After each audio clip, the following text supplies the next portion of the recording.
Ya, ya, ini kayaknya sudah pernah ketemu sebelumnya dengan saya. Baru pertama sepertinya ya. Ya, perkenalkan nama saya Ibu Zahra ya. Nah, hari ini kita di kimia dasar. Nah, kita akan belajar tentang analisa volumetri dengan reaksi pengendapan. Ya, saya langsung aja masuk ke materinya ya. Nah, titrasi ya untuk volumetri itu kan dilakukan dengan titrasi ya. Nah, titrasi itu ada beberapa jenis sebenarnya di sini. Mungkin kalau kalian sudah pernah diajarkan sebelumnya, ada yang dengan asidimetri, alkalimetri, kemudian ada yang lain dan segala macam yang lainnya. Nah, di sini kita akan belajar titrasi yang dengan menggunakan prinsip pengendapan atau presipitasi di sini ya. Nah, ini jadi titrasi presipitasi ini adalah titrasi di mana terbentuk endapan. Nah, semakin kecil kelarutan endapan tersebut, maka makin sempurna reaksinya di sini. Jadi, semakin mungkin dia membentuk endapan, maka reaksinya itu berarti semakin sempurna. Ya, dan ada endapan lebih banyak, berarti reaksinya lebih sempurna. Nah, contohnya di sini yang kita akan pelajari hari ini adalah argentometri. Ya. Argentometri itu mungkin kalian tahu dari Ag di sini ya. Nah, ini reaksinya nanti argentometri dibilah dengan klorida akhirnya bereaksi membentuk AgCl. Ini ada nanti ada endapan AgCl. Nah, oke. Nah, argentometri ini adalah salah satu titrasi pengendapan utama ya. Nah, argentometri ini digunakan untuk menetapkan kadar halogenida. Ya, kalau kalian lihat tabel periodik ya, yang termasuk yang halogen itu mana saja, nanti mungkin kalian bisa lihat. Nah, bisa untuk menetapkan kadar yang halogenida atau senyawa yang mengandung halogenida. Nah, dan senyawa yang dapat membentuk endapan dengan perak nitrat. Di sini disebut argentometri karena Ag tadi itu ada perak ya. Nah, dengan AgNO3 perak nitrat akhirnya bisa terbentuk endapan. Nah, argentometri ini ada 4 macam. Di sini ada berdasarkan ini kalau mungkin kalau tebakan saya juga di kemungkinan berdasarkan yang penemunya ya, nama penemunya di sini ada 4 metode tentang argentometri di sini. Misalnya Mohr, kemudian Volhard, kemudian Cavayans, dan terakhir adalah Liebig. Nah, metode Mohr ini dipakai untuk menetapkan kadar klorida dan bromida, ya, Cl dan Br di sini. Larutan baku yang dipakai untuk titrasinya di sini adalah tadi AgNO3 perak nitrat. Kemudian diberikan indikator ya. Indikatornya adalah K2CrO4 atau kalium kromat di sini. Nah, prosedurnya langsung zat-nya yang misalnya ada yang mengandung Cl atau kita tahu ini zat ini mengandung Br, kita bisa langsung titrasi zat tersebut dengan AgNO3. Kemudian nanti pada awal titrasi akan terbentuk endapan AgCl. Ya, karena Ag-nya tadi, argentonya bereaksi dengan klorida yang ada pada zat yang kita periksa tadi.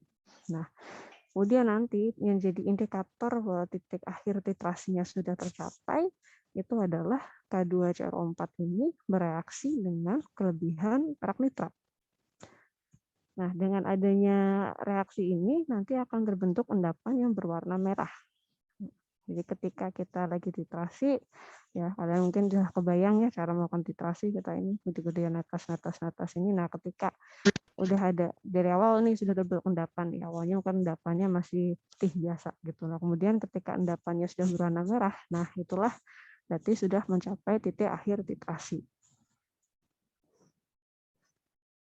Ini reaksinya di sini jadi ada ion klorida ketemu dengan AgNO3 perak nitrat ini tadi ya, tadi kan kita langsung titrasi dia dengan perak nitrat dan di sini akan terbentuk endapan. Ini maksudnya ada tanda panah ke bawah tuh ada endapannya maksudnya ya. AgCl ada endapan AgCl sama ada kelebihan ion nitrat atau oksigen. Kemudian di sini nah setelah itu ada kan kelebihan karena sudah ada terbentuknya ada kelebihan AgNO3 dengan adanya indikator tadi K2CrO4. Nah, nanti akan terbentuk endapan lagi. Inilah nanti endapan ini yang menjadi warna merah. Ya. Nah, kemudian harus diingat di sini bahwa endapan ini, endapan Ag2CrO4 ini yang menjadi indikator titik akhir titrasi ini, dia dapat larut dalam kondisi asam. Nah, Jadi kalau misalnya kita menggunakan bahan yang asam dalam titrasinya, nanti endapannya nggak akan terbentuk karena larut di sini tadi. Oleh karena itu tidak boleh diterapkan titrasi untuk ini dengan yang bahan yang asam. Dan bahan atau dan larutnya bersifat asam tidak boleh. Kayaknya bisa dilakukan dengan yang basa, yaitu dengan alkalimetri atau yang dengan netral, ya tidak asam maupun tidak basa. Ya. Nah, untuk penetapan klorida, ini rumusnya nggak kelihatan. Ada jumlah ini bisa dilakukan nih.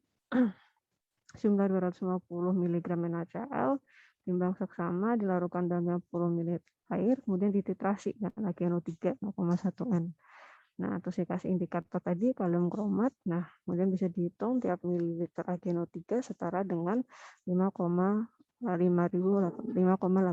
mg NaCl. Nah, kita bisa mencari volume AgNO3 0,1 N. Oh, kita rumus ini. Nah, ini kadar NaCl-nya. Nanti bisa kalian hitung dengan rumus ini. Terus yang untuk kemurnian natrium kloridanya dalam sampel bisa dirumus dengan hitung dengan rumus ini ya. Berapa miligram ini tadi, nah, N-nya untuk normalitas AgNO3, kemudian dikali mililiternya dikali ini 5,844 miligram. Jadi dapatkan persentasenya. Ini nggak usah dihafal sebenarnya kalau kalian sudah tahu yang untuk prinsip titrasi, kemudian bisa menghitung persentase berat, ya bisa nanti dihitung. Nah, kemudian metode yang kedua itu adalah metode Volhat. Kalau metode Volhat dia bisa digunakan untuk menetapkan kadar klorida, kemudian bromida dan iodida. Ya, kalau tadi Mohr hanya klorida dan bromida, kalau Volhat bisa sampai iodida. Kemudian larutan bakunya bisa dengan perak nitrat, AgNO3 dan juga NH4CNS. Dan indikatornya adalah ion feri dan feri amonium sulfat. Prosedurnya cara melakukannya, jadi apa larutan atau zat yang ingin kita periksa, kemudian diberi AgNO3, ya dititrasi dengan AgNO3 secara berlebihan, nanti sampai berlebih, nanti sisa dari AgNO3 nanti dititrasi dengan larutan baku KCNS atau NH4CNS. Nah, nanti pada saat titik akhir titrasi yang terbentuk adalah KCNS atau NH4CNS yang bereaksi dengan ion feri. Nah, di sini juga terbentuk endapan warna merah. Ya. Jadi tadi indikatornya akan bereaksi dengan ion feri ini bereaksi dengan NH4CNS di larutan bakunya ini. Akhirnya terbentuk endapan warna merah. Nah, ini untuk reaksinya sama ada klorida, karena ini kan tadi yang mau bahannya yang itu adalah dengan mengandung ion klorida ya. Di klorida, ion klorida ditambah AgNO3, perak nitratnya ini yang terbentuk KgCl dan juga nitroksida. Nah, kemudian AgNO3 yang kelebihannya tadi bersama dengan KCNS bentuk AgCNS ditambah KNO3. Dan KCNS dengan tadi indikatornya ion ferinya itu tadi akan bentuk endapan di sini. FeCNS3. Di sini endapan yang warnanya merah tuh ini. Ditambah juga ada ion kalium. Nah, kemudian perlu diingat juga di sini untuk endapan merah dari FeCNS3 ini mudah terhidrolisa. Makanya itu titrasi tidak boleh dalam suasana basa atau netral dan harus asam. Ya. Kebalikannya tadi kalau yang Mohr tadi tidak boleh asam, hanya boleh di basa atau netral. Sedangkan kalau untuk Volhat, nah ini malah justru harus asam. Mohon diingat perbedaannya antara kedua metode ini. Ya.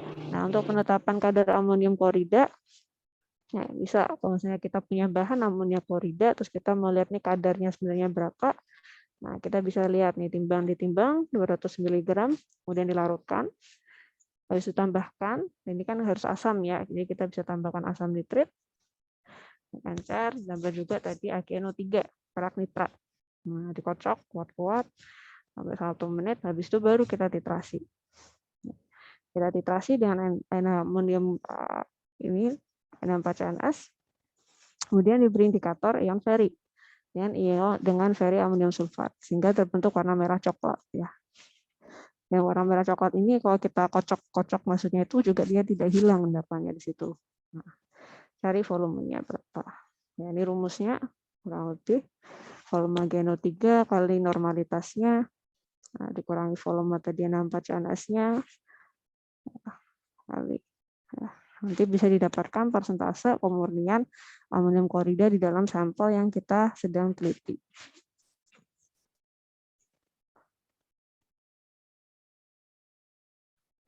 Nah, ini adalah perbedaan antara metode Mohr sama Volhard ya. Nah, kalau tadi metode Mohr ini ada titrasi langsung, jadi dari bahannya kita langsung titrasi ya. Bahannya kita langsung titrasi dengan agion 3. Nah, kemudian kalau yang metode Volhard tadi kan pertama kita aduk dulu, kita campur dulu dan agion 3. Jadi nggak langsung dari zatnya, tapi zatnya yang sudah dicampur, disebut titrasi kembali. Kemudian untuk larutan bakunya, Mohr, larutan bakunya AgNO3, perak nitrat. Kemudian untuk Volhard, larutan bakunya adalah AgNO3 dan Na4CNS atau KCNS. Kemudian untuk indikatornya, ya Mohr indikatornya tadi H2CrO4, sedangkan untuk Volhard indikatornya adalah feriamonium sulfat, ion ferinya itu tadi. Kemudian untuk titrasinya, Mohr dilakukan pada suasana basa atau netral, sedangkan untuk Volhard dalam suasana asam. Ya, ada perbedaan yang sangat sangat jelas ya di sini ya maksudnya antara Mohr sama Volhard, walaupun mereka sama-sama bisa digunakan untuk menetapkan kadar klorida dan juga bromida. Kalau Volhard tadi bisa juga sampai iodida. Ya, ini mohon diingat untuk perbedaan antara kedua metode di sini, Mohr dan Volhard. Baik, nah yang berikutnya adalah metode Cafayans. Nah, ini metode Cafayans, larutan bakunya adalah AgNO3 perak nitrat sama di. Kemudian indikatornya dengan eosin atau fluorosin. Nah, kemudian untuk titik akhir titrasinya adalah terbentuk warna merah jingga pada permukaan endapan. Untuk prosedur yang penting, nah perlu diingat bahwa paparan cahaya dalam menjalankan metode Cafayans ini ada prosedur yang kita harus ingat dan melakukannya itu, antaranya kita nggak boleh ada banyak paparan cahaya ya. Paparan cahaya ini harus dibuat seminimal mungkin. Ya, karena kalau di sini nanti perak halogen kalau terkena cahaya itu dengan adanya zat warna yang terasosiasi akan menjadi lebih peka ya, nanti akan mengganggu hasilnya. Di sini kita kan ingin lihat warna merah jingganya pada permukaan endapan ini. Nah, tapi kalau nanti terkena cahaya, nanti ada kemungkinan warna merah jingga ini akhirnya tidak kelihatan. Tidak bisa kita lihat tuh titik akhir titrasinya. Dan yang kedua, juga larutan itu harus cukup encer. Ya. Tidak boleh terlalu kental. Misalnya kalau nanti dia terlalu kental, konsentrasinya terlalu tinggi, ya, nanti akan terjadi penggumpalan atau flokulasi. Nah, ini akan mengganggu juga dalam nanti proses kita menentukan kadarnya itu tadi. Nah, kemudian kalau konsentrasinya terlalu rendah atau terlalu encer, nah perubahan warnanya kurang jelas. Nanti kita nggak kelihatan yang untuk tadi warna merah jingganya itu sebelah mana sih, beneran ada warna merah jingganya atau enggak, itu akan sulit diketahui. Jadi kalau kalian misalnya melakukan argentometri dengan metode Cafayans ini, nah kemudian ditemukan kok perubahan warnanya kok ternyata nggak jelas atau misalnya nggak ditemukan, lah itu ada kemungkinan berarti konsentrasinya tadi terlalu rendah atau larutannya terlalu encer. Kayaknya mungkin harus diulang lagi supaya bisa mendapatkan hasil yang baik. Nah, untuk penetapan kadar kalium iodida dengan metode Cafayans ini bisa kita lakukan dengan timbang 300 mg sampel, dilarutkan dalam air, kemudian tambahkan asam asetat, lalu titrasi dengan AgNO3, indikatornya eosin tadi sampai terbentuk warna endapan warna merah. Ya, ini adalah rumusnya, bisa dimasukkan. Kita nanti bisa hitung di sini kemurnian kalium iodida dalam sampel itu berapa persen. Nah, kemudian metode yang terakhir adalah metode Liebig ya. Ini adalah larutan bakunya adalah AgNO3. Sini indikatornya tidak ada, dan tidak punya indikator. Cukup dengan AgNO3 ini bisa menjadi indikator untuk titik akhir titrasinya itu. Ya. Di mana titik akhir titrasiannya adalah terjadi kekeruhan. Nah, keruh ini kan berarti sebenarnya dia mau ada endapan di situ, makanya menjadi keruh. Nah, di sini AgNO3 ditambah alkili sianida akhirnya membentuk endapan putih yang dapat larut kembali setelah disiram air karena ada kompleks sianida. Nah, jika reaksi terjadi sempurna, maka penambahan AgNO3 perak nitrat yang lebih lanjut akhirnya terjadi keruhan yang mantap. Ya. Cuman keruh yang samar-samar aja, tapi kita bisa bilang, oh ya, ini memang dia adalah larutannya sudah keruh. Untuk reaksinya ada Ag+, ion Ag, ion argentum, ada sianida, ada terbentuk di sini, atom sianida, kompleks sianida. Nah, untuk ini bisa digunakan untuk menetapkan kadar asam barbiturat ya, metode Liebig ini. Kita bisa dengan menghitung sampel, timbang sampel, kemudian dilarutkan dengan natrium karbonat, kemudian dititrasi ya, sampai terjadi kekeruhan. Ya, ini untuk rumusnya, dengan ini kita tadi V kalian, kali valensinya, ada massa berat molekulnya, massa molekul. Dan dari situ kita bisa menghitung persentasenya. Nah, ya kok dilihat tadi rumusnya sebenarnya mirip-mirip semuanya sekalian di sini. Ya, nanti terus untuk kemurniannya adalah ini dibagi berat awalnya dikali 100%. Jadi kita bisa tahu sebenarnya kadarnya di situ ada berapa, kadarnya ada sampai berapa persen. Nah, tujuannya di sini kan kita melakukan titrasi, kita sebenarnya pengen tahu itu di situ dia mengandung berapa gram, berapa miligram dari misalnya ion klorida, tadi ion iodida, dari bersihnya asam barbiturat. Ya. Di situ tuh berapa. Setelah ketemu miligramnya, baru kita bisa per ton miligram yang kita timbang di awal, kemudian dikali 100%, sehingga kita bisa mendapatkan persentase kemurniannya di dalam sampel tersebut. Ya, begitu mungkin materi untuk hari ini. Nah, apakah ada yang ingin ditanyakan? Ibu, maaf saya izin bertanya. Silakan. Kan dari 4 metode tadi berarti larutan bakunya itu sama semua ya Bu ya? AgNO3 semua ya? Iya Mbak, itu makanya disebut argentometri itu kan karena larutan bakunya adalah kita melakukan titrasi dengan argentum ya. Di sini itu adalah dalam bentuk AgNO3. Ya. Baik Ibu, terima kasih. Oh ya sudah, oke, sama-sama guys. Pertanyaannya itu ya, saya kira tadi itu terus ada kelanjutannya. Ya, tapi masih disebut argentometri. Ini makanya disebut argentometri karena kita menggunakan larutan bakunya adalah AgNO3 ini tadi. Nah, kalau kalian ingat mungkin ada asidimetri. Asidimetri itu gimana ya? Asidimetri adalah ketika kita titrasi dan larutan bakunya adalah larutan yang asam. Nah, beda lagi sama alkalimetri. Kalau alkalimetri berarti kita titrasi dengan larutan bakunya adalah larutan basa. Sama di situ. Untuk titrasi ini sebenarnya agak mudah ya membedakannya di sini. Untuk titrasi ini berarti kita lihat awalnya itu apa. Nah, itu menunjukkan ini tuh larutan baku yang dipakai dalam titrasi ini adalah apa.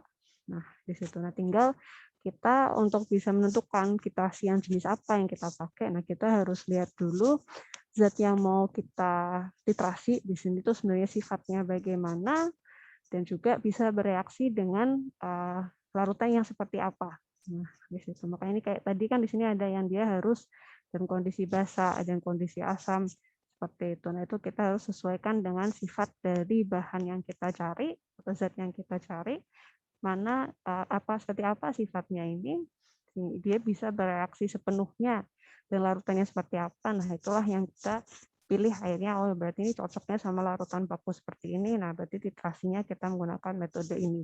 Tuh. Nah, contoh misalnya kalian punya larutan NaOH, kan dia larutan basa ya, natrium hidroksida. Nah, kalau natrium hidroksida kan berarti untuk titrasi nggak mungkin kan kalian menggunakan yang sama-sama basa, seperti KOH misalnya, kalium hidroksida.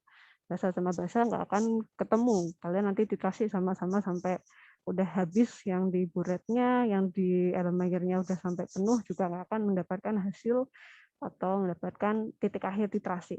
Nah, kalau kita punya bahan yang basah ya untuk ini ya supaya terjadi reaksi kita titrasinya dengan asam misalnya. Nah, sama di sini untuk argentometri sama seperti itu. Nah, kita sini dilihat untuk argentometri ini cocok dia memang zat yang bisa dideteksi yang bisa bereaksi sepenuhnya dengan argentum ini itu adalah tadi halogen ya yang dari ion halogenida termasuk iodida, bromida dan klorida. Ya, mungkin seperti itu. Ya, apakah sudah menjawab, Mbak? Oke. Baik, silakan apakah Ibu ada sudah. Terima pertanyaan? kasih. Ya, sama-sama. Oke. Baik, silakan apakah ada pertanyaan lain? Ibu izin bertanya. Ya, tadi mau izin menjawab boleh kok, Mbak ya. Jadi saya yang tanya kalau gitu. Iya. Silakan. Tadi kan dalam metode Kavayan kan ada larutannya itu tidak boleh encer dan nanti kalau encer itu warnanya kurang jelas dan tidak boleh terlalu kental dan nanti akan konsentrasinya tinggi terjadi penggumpalan. Nah itu bagaimana agar menghindari hal tersebut gitu Bu? Jadi kan itu berarti larutannya harus takarannya itu kan harus pas atau gimana gitu Bu. Baik, terima kasih Bu. Ya baik, sama-sama. Sebelumnya tadi saya lupa nanya. Tadi yang bertanya nama dan NIM siapa ya? Mau saya catat soalnya. Saya Anissa Aprilia Andini, nomor NIM 061. Oh ya baik, terima kasih Mbak Anissa. Yang tadi sebelumnya Iya, yang Bu, pertama. terima kasih kembali. Saya device tadi nanti NIM 107. Oh ya Mbak Diva 107 ya. Oke, baik. Ya, makasih Bu. Ya, oke, terima kasih kembali ya. Tadi Mbak Anissa nanyanya gimana supaya tidak terlalu tidak terlalu encar itu dia. Oke. Nah, caranya sebenarnya kita lihat dari misalnya kita punya larutan baku AgNO3 ya misalnya. Jadi yang tidak terlalu encar, tidak terlalu baku mana. Ya, ini tuh kita berdasarkan larutan baku AgNO3 ya. Di situ kalau kalian ingat ya, dalam melakukan titrasi ya, untuk rumus dalam titrasi itu kan sebenarnya kita biasanya adalah N1 V1 sama dengan N2 V2 ya. Kalau kalian masih ingat di situ.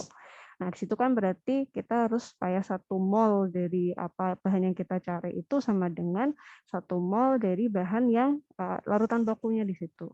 Nah, makanya di situ kita bisa membuat perkiraan ya di sini ya. Dari rumus itu kita bisa perkirakan, oke, berarti kalau misalnya kita punya bahan seperti ini, misalnya kita ada bahan, contohnya misalnya kita punya bahan KI di sini, oke.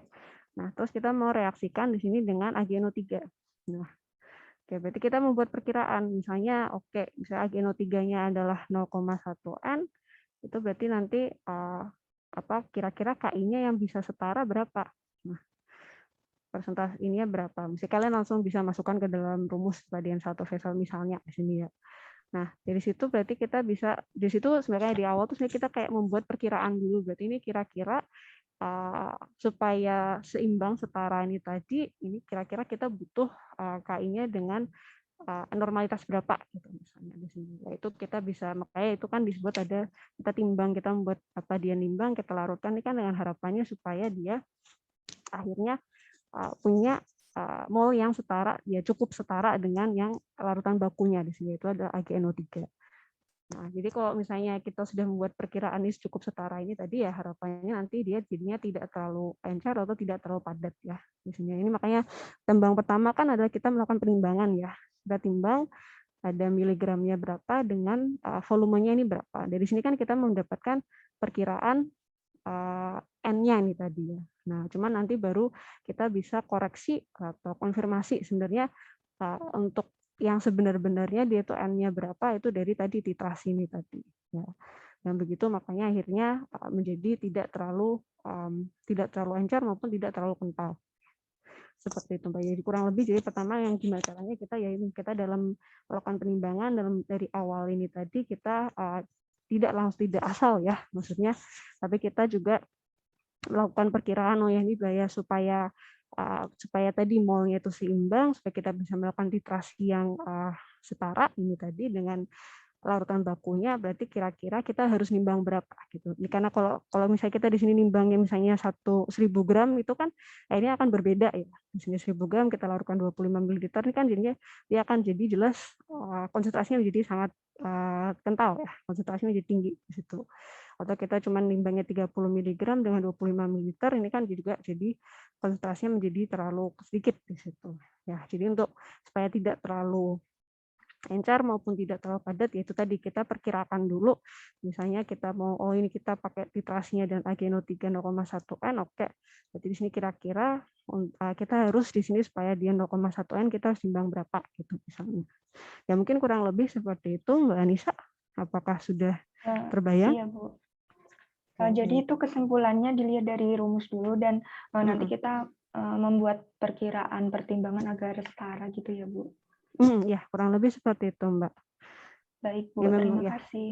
Sama-sama. Ya memang kalau kita praktikum atau melakukan kimia ini memang sebenarnya kuncinya itu tadi sih ya. Memang kita harus kita nggak bisa terus kayak oh ya mau langsung aja ini berapa gitu. Nah, kita karena namanya kita kan di sini melakukan tindakan itu titrasi ya. Nah, titrasi ini kan tadi kuncinya rumusnya titrasi kan adalah N1 kali V1 dengan N2 kali V2. Kita ada kesetaraan di sini karena mereka sama-sama habis dalam saling sama habis untuk bereaksi. Nah, supaya kita tahu sebenarnya dia habis bereaksinya berapa, kita di awal membuat dulu suatu perhitungan dulu. Nah, itu kira-kira nih berarti dia butuhnya N1 kali V1 N-nya berapa di sini, karena kalau di sini kan dia sama-sama valensinya berapa di situ. Nah, silakan nanti kalian bisa hitung coba untuk menentukan di situ supaya airnya tidak terlalu larut atau tidak terlalu kental. Karena untuk titrasi pun nanti kalau misalnya dia terlalu kental kan berarti butuh larutan baku yang sangat banyak ya. Itu nanti kalian sampai berapa kali ngetitrasi, berapa kali buratnya. Ini tadi ntar ngisi burat loh, tapi kok belum tercapai, ngisi lagi, belum tercapai, ngisi lagi. Nah itu ntar habisnya berapa banyak gitu, kayak gitu ya. Nah, mungkin bayangannya kurang lebih seperti itu, Mbak. Baik, oke. Apakah ada pertanyaan lain? Silahkan.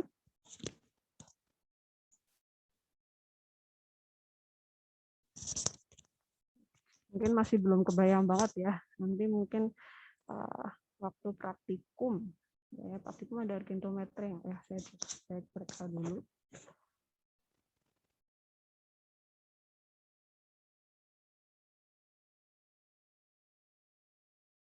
Ya, waktu praktikum nanti bakal lebih kebayang untuk melakukannya. Kalau kimia ini memang kalau hanya secara rumus-rumus saja kayaknya masih pusing ya, kayak ini kok hitung-hitungan aja gitu. Tapi kalau pas praktikum nanti kalian akan lebih merasakan dan ya lebih senang lah ya. Itu juga dan lebih kelihatan oh ternyata yang kita lakukan seperti ini. Nanti oh yang kenapa kita perlu menghitung itu adalah karena seperti ini. Kurang lebih. Kimia dasar. Oh ya, praktikum nanti kalian akan dengan Volhard dan Mohr, metode Volhard dan Mohr untuk praktikumnya. Ya, itu tadi berarti untuk Volhard sama Mohr kan berarti kalian tadi harus ingat ya perbedaannya apa antara kedua metode itu, harus dalam kondisi yang seperti apa, kemudian dengan larutan baku apa, itu mohon jangan lupa ya sampai ini karena ya kalau kalian praktikum itu kan jadi kunci ya. Kalian sudah melakukan ini ternyata oh ini kalau salah ya udah salah satu nanti seluruhnya bisa salah dalam proses praktikumnya itu tadi. Ya. Baik, apakah ada pertanyaan lain?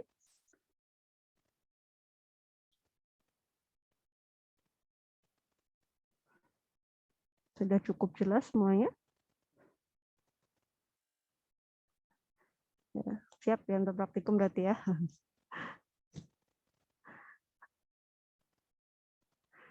Saya kira pasti kalian juga sebenarnya senang-senang juga ya bisa akhirnya bisa telat. Ini kan kalau misalnya udah bisa telat pasti kan kalian senang juga karena udah lama kuliahnya online ini kan rasanya kayak kurang dapat gregetnya kuliah ya. Lagi kalian S1 di sini wah.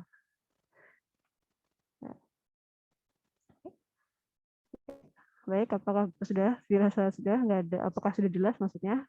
Tidak ada pertanyaan lagi? Bu, maaf.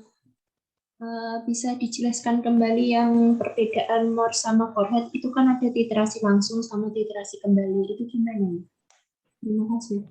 Oke, baik. Sebelumnya ini siapa yang berbicara ya? Didi Agustin, NIM 063.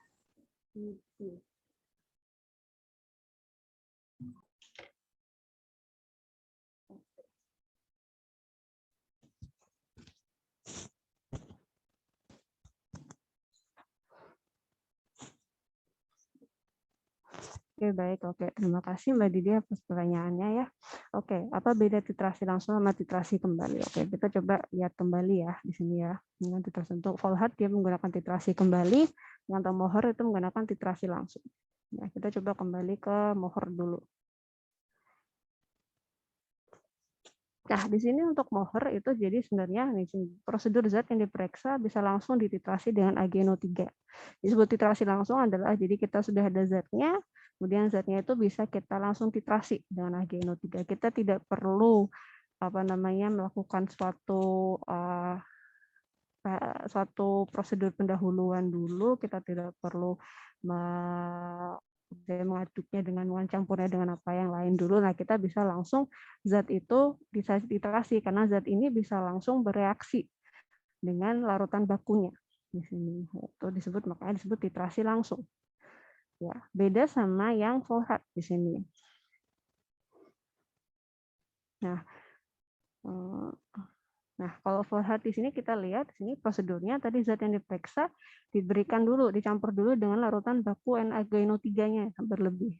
Nah, di sini kita kalau lihat di sini, kemudian nanti yang dititrasi itu adalah baru sisa dari AgNO3. Nah, di sini kita disebut titrasi kembali itu tadi itu karena sampelnya itu tidak bereaksi langsung dengan larutan bakunya atau kalaupun bereaksi reaksinya lambat di situ. Nah, makanya ditambahkan zat yang lain di sini yang sudah diketahui kepekatannya atau sudah diketahui ininya jumlahnya di situ ya. Nah, makanya di sini kalau kita lihat di sini kan dia yang bereaksi yang kita titrasi di sini kan bukan zatnya yang diperiksa, tapi ada kelebihan dari AgNO3 ini kita titrasi dengan larutan bakunya adalah KCNS di sini. Nah, seperti itu, makanya disebut titrasi kembali karena kita nggak zatnya ini tidak langsung bereaksi dengan apa yang menjadi larutan bakunya ya atau walaupun reaksinya lambat ya. Kalau reaksinya lambat kan berarti nanti dia kalau kita mentitrasi ya nanti entah berapa sampai berapa liter, berapa mililiter untuk akhirnya kita bisa mendapatkan titik akhir titrasi. Nah, ini adalah metode titrasi kembali disebut juga back titration ya. Saya nggak tahu sebenarnya bahasa Indonesia benar atau enggak, tapi maksudnya bahasa Inggrisnya back titration di sini. Nah, ini karena yang kita titrasi bukan zatnya langsung, tapi adalah tambahkan zat lain di sini. Nah, zat lain di sini ada kita menggunakan AgNO3 ini sebagai nanti sisanya nanti yang baru kita titrasi dengan KCNS dan NH4CNS. Nah, jadi maksudnya yang kita titrasi bukan dari zatnya langsung ya, tapi adalah setelah dia dilakukan pelakuan dulu, yaitu baru kita titrasi lagi di sini. Nah, mungkin seperti itu, Mbak. Apakah sudah jelas? Ya, baik, Bu. Terima kasih. Ya, sama-sama ya. Baik ya. Ya nanti kalau jadi kalian mungkin udah lebih kebayang ya untuk melakukannya. Moher bisa kita dapat zat apa, langsung kita melakukan baku ini kita bisa langsung dengan kasih indikator ya, jangan lupa. Kemudian kalau Volhat tadi berarti kita yang pertama kita harus litasi dia dulu dan AgNO3, baru yang kita nanti akhirnya kita masukkan ke hitungan adalah kelebihan dari AgNO3 ini tadi. Seperti itu. Dan juga yang paling penting menurut saya di sini juga selain indikatornya dan juga ini suasana basah atau netralnya ini. Basah netral dan juga kalau Volhat dalam suasana yang asam ya. Mohon jangan sampai kebalik-balik dalam melakukan ini. Ya, baik, oke. Apakah ada Baik, saya harap bisa menjawab pertanyaannya Mbak Didi ya, Mbak Didi. Oke, silahkan. Apakah ada yang lain yang ingin bertanya? Monggo. Ini kita sampai jam berapa ya? Saya lupa.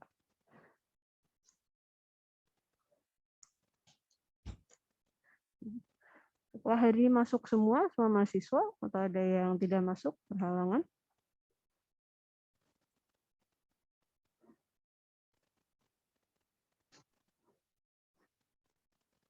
Nah, kalau ada yang tidak masuk, nanti mohon dari Sipan menyampaikan ke saya ya siapa saja yang tidak masuk dengan alasan apa, dan yang untuk yang sudah masuk jangan lupa nanti isi absensi Supaya nanti karena kalau kalian tidak mengisinya, maka tidak bisa ujian juga. Oke. Ya. Baik, apakah masih ada pertanyaan lain? Bu, saya izin bertanya. Boleh, silakan. Siapa nama dan NIM? Ulia, NIM-nya 114. 114 Ulia. Oke. Ya. Silakan Mbak Ulia. Kan untuk literasi ada penimbangan. Kalau misalkan penimbangannya itu ada miligram. Nah, kalau miligram itu ditimbang pakai apa ya, Bu? Soalnya saya itu dulu pernah waktu ujian praktek disuruh nimbang 34,75 kalau nggak salah dalam miligram. Tapi kan itu waktu itu prakteknya di rumah. Jadi kalau di rumah kan pakai timbangan yang biasa itu nggak bisa, Bu. Jadi kalau ini nanti praktek ditimbangnya pakai apa? Terima kasih. Ya, baik. Ya, terima kasih pertanyaannya Mbak Ulia. Oke, ya sebenarnya timbangannya, terutama sih kayaknya kemungkinan besar kalian nggak mungkin praktikum kimia ini di rumah ya. Ini karena ini menyangkut kalian menggunakan alat bahan-bahan kimia ya, yang dimana bahan kimia itu membutuhkan penanganan khusus, juga pembuangannya pun khusus ya. Kalian kalau kalian nggak bisa ya misalnya pakai ini kemudian langsung asal buang seperti air biasa terus di minyak atau sisa masakan gitu, nggak bisa ya di sini karena penanganan bahan kimia memang sudah ada yang harus mungkin dinetralkan dulu dan seterusnya ya. Nah, ini harus ada prosedur khusus dalam penanganannya. Jadi tidak mungkin maksudnya dari kami akhirnya menyuruh kalian dari Unimus ini juga akhirnya menyuruh kalian untuk praktikum sendiri di rumah ya. Ini kalian insya Allah bila nanti suasananya memungkinkan, kita juga akan menjadwalkan supaya kalian bisa praktikum di sini di lab di kampus ya. Di lab di kampus juga sudah kami fasilitasnya sudah lengkap, sudah kami sediakan juga nanti untuk bahan-bahan kimianya, alat-alatnya ada semua termasuk alat untuk menimbang gitu ya. Untuk menimbang di sini kami juga ada timbangannya, sudah timbangan yang khusus ya, timbangan analitik ya, juga timbangan digital yang dimana dia sudah ada penelitian tertentu ya. Kalau misalnya timbangan di rumah kan ya berarti timbangan beras atau timbangan yang untuk bahan kue, yaitu memang penelitiannya rendah ya, jadi tidak bisa kita pakai untuk praktikum yang terkait dengan kimia, terutama kalau di sini kayak menghitung kadar. Nah, menghitung kadar atau menghitung misalnya normalitas itu kan dibutuhkan presisi ya, harus ada keakuratan dan harus ada presisi dalam penghitungannya, karena kalau dia beda sedikit ya mungkin akhirnya hasilnya pun juga berbeda walaupun beda sedikit, enggak sedikit banget sih, dan maksudnya tetap ada batas toleransi yang bisa kita terima di sini untuk akhirnya untuk bagaimana nilainya bisa keluarkan. Kalau kalian mungkin melihat kan ada misalnya normalitas waktu itu kan bisa 0,125 sama 0,101. Nah, itu kan sama-sama 0,1 kalau kita lihat dengan satu angka di belakang koma. Nah, sama di situ di sini untuk penghitungan kimia. Nah, jadi jangan khawatir untuk Mbak Ulia, nanti kami nggak akan minta kalian praktikum kimia ini di rumah, nggak bakal minta kalian pakai timbangan kue di rumah ya. Di kampus ini sudah ada timbangannya yang ketelitiannya sudah sampai 3 atau sampai 4 angka di belakang koma. Nah, tetapi itu pun juga kalian tidak perlu sampai terlalu presisi banget ya dalam pengukuran ini. Misalnya dibutuhkan 250 mg. Nah, 250 mg berarti kan dalam gram 0,25 gram ya. Kalau kalian timbang, terus kalian nimbang kok, wah gue ini kok baru 0,247 gitu ya, itu nggak apa-apa gitu, maksudnya kalian nggak perlu sampai oh ini harus 0,25 persis gitu ya, karena masih ada dalam batas-batas yang masih bisa diterima. Dan kalaupun misalnya dapatnya timbangnya ternyata misalnya baru dapat 0,23 berapa gitulah, itu nggak apa-apa, karena nanti kalian yang penting adalah ketika kalian akhirnya melakukan titrasi, nah itu kalian berdasarkan hasil yang kalian dapat, hasil penimbangan kalian gitu. Karena nanti kalau misalnya punya teman, misalnya kalian nimbangnya 0,23 gitu, 0,231 gitu lah. Kemudian teman kalian ada 0,263 gitu misalnya. Itu kan udah beda ya. Nah, kalau udah itu beda nanti juga pasti mungkin ada perbedaan sedikit dalam misalnya volume titrasinya itu nanti. Nah, ya ini nanti hitungannya pun ya mungkin ada beda sedikit-sedikit ya gitu. Tapi maksudnya yang penting kalian melakukannya berdasarkan yang hasil penimbangan kalian dan juga nanti titrasinya hasil penimbangan kalian. Pokoknya nilai yang kalian masukkan dalam penghitungan kalian itu pun juga memang yang merupakan punya kalian di situ. Jadi yang penting di sini kami ingin lihat sebagai mahasiswa apakah kalian sudah paham sebenarnya untuk prosesnya di situ. Kami nggak lihat nilainya udah benar atau enggak, ini angkanya benar atau enggak. Kami lihat apakah kalian memahami prosesnya dan juga prinsip penghitungannya sampai akhirnya bisa mendapatkan dan menghitung tadi misalnya kadar kalium iodida di dalam sampel yang kami berikan. Ya, mungkin seperti itu Mbak Uya. Apakah sudah mengayemkan hati Mbak Uya mungkin? Sudah Bu, terima kasih. Ya, sama-sama ya. Ya jangan khawatir, insya Allah nanti kami berikan juga jadwal praktikum.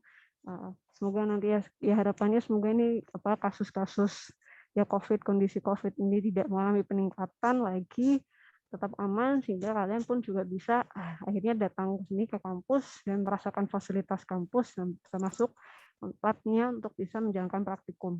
Saya yakin kalian juga pengen kan sebenarnya ketemu sama teman-temannya juga, belum pernah benar-benar ketemu sama teman-temannya di sini. Nah, itu bisa semoga nanti ya, semoga saya nanti bisa memungkinkan supaya kalian bisa menjalankan praktikum. Oke, baik ya. Oke, ini waktunya sudah habis ya, berarti ya 8.20. Apakah benar sih, Pan? Iya, Ibu, waktunya sudah habis. Oh, ya, baik. Oke, saya harap kuliah hari ini bermanfaat ya dan bisa menjawab rasa ingin tahu kalian ya. Dari semua jawaban saya juga bisa menjawab rasa ingin tahu kalian. Ya, semoga nanti juga kalian jadi semakin bersemangat ya untuk nanti melakukan praktikum. Oke, saya mohon maaf apabila ada salah kata dalam penyampaian. Semoga ya sampai jumpa nanti di pertemuan berikutnya ya. Saya tutup kalau begitu. Wassalamualaikum warahmatullahi wabarakatuh. Waalaikumsalam warahmatullahi Waalaikumsalam warahmatullahi wabarakatuh. wabarakatuh. Terima kasih Bu.